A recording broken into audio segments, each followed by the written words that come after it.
बऱ्याच शेतकऱ्यांचं म्हणणं असं असतो की बागेत काम करत असताना हात चिकट होतात.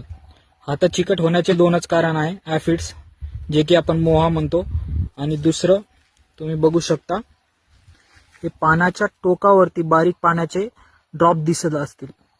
हे पाण्याचे ड्रॉप नसून जेव्हा फेब्रुवारी महिना ते जून पर्यंत खूप चांगल्या प्रकारे सूर्यप्रकाश होतो, त्या सूर्यप्रकाशामुळे फोटोसिंथेसिस प्रक्रिया ही खूप चांगल्या प्रकारे होते आणि ह्या फोटोसिंथेसिसमुळे झाडातला जो कार्बोहायड्रेट आहे तो बाहेर फेकला जातो, जे की तुम्ही बघू शकता हे सगळ्याच पानावर आहे.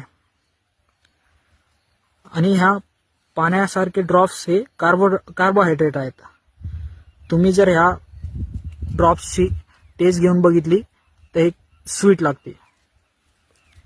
हे काही नसून कार्बोहायड्रेट आहे.